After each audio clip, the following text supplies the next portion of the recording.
Halo, selamat pagi mahasiswa mata kuliah pengantar ilmu pertanian. Aktivitas di bidang pertanian didukung adanya undang-undang dan ada 6 undang-undang yang mendukung atau memberikan legalitas hukum di dalam aktivitas bidang pertanian.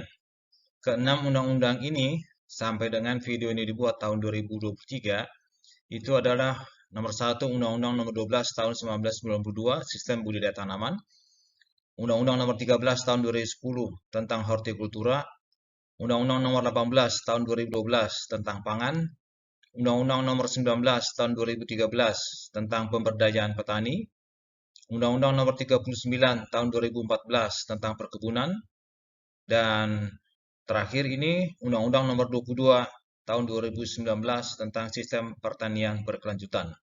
Sebagai mahasiswa pengantar ilmu pertanian, perlu kiranya kita memahami apa isi dari undang-undang sebagai landasan dasar hukum di dalam aktivitas bidang pertanian bagi petani, bagi kita, dan bagi semua kepentingan masyarakat.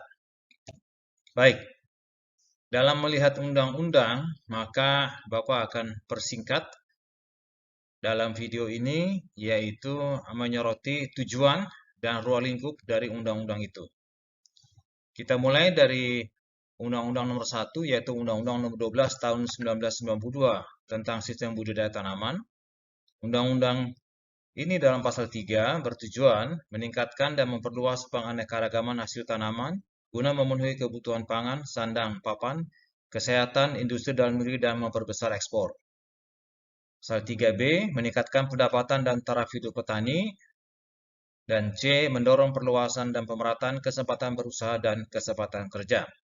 Ruang lingkup dari sistem budidaya tanaman meliputi proses kegiatan, produksi, sampai dengan pasca panen.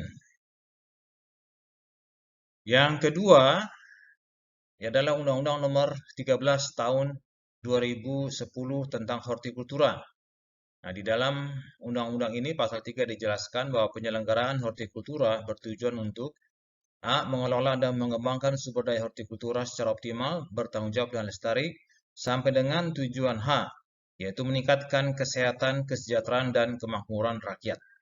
Dan di dalam pasal 4 undang-undang ini dijelaskan ruang lingkup pengaturan penyelenggaraan hortikultura meliputi perencanaan sampai dengan pengawasan.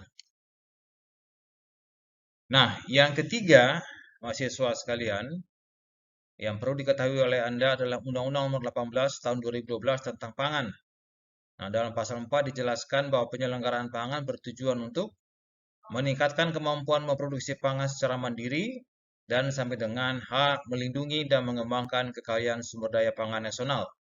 Dalam pasal 5 Undang-Undang nomor 18 tahun 2012 ini dijelaskan ruang lingkup pengaturan penyelenggaraan pangan meliputi mulai dari perencanaan pangan sampai dengan penyidikan.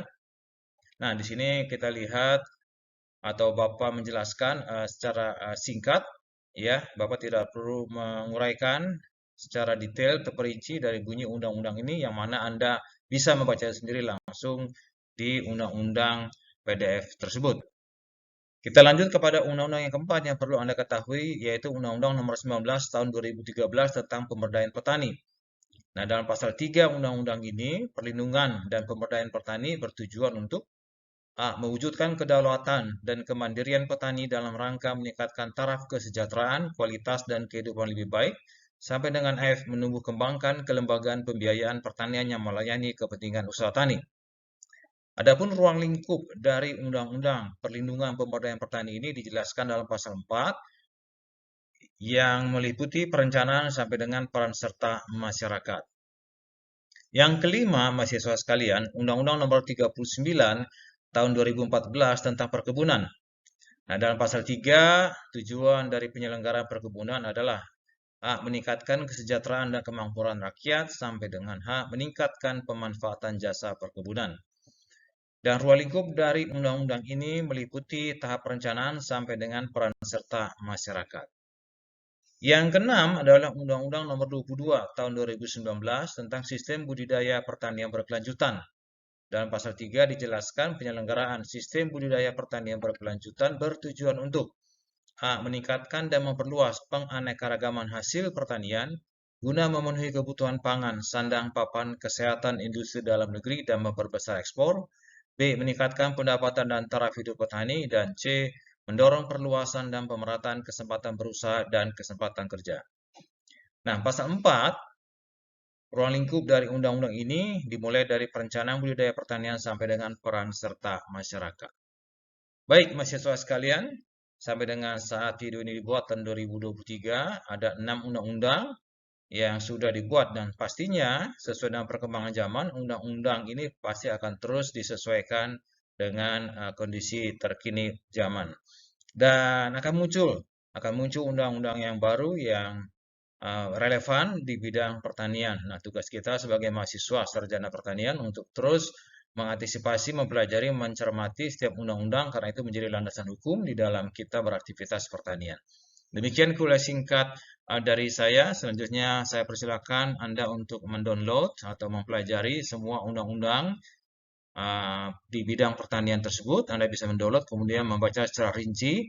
Ada berapa bagian, setiap undang-undang itu ada berapa pasal yang ada dalam undang-undang tersebut dan bagaimana rincian dari setiap pasal dan atau dari ayat dari undang-undang tersebut. Ini akan berguna untuk memperluas wawasan Anda di bidang pertanian dan juga akan berguna dalam Anda berkomunikasi, berinteraksi dengan stakeholder pemangku kepentingan di bidang pertanian.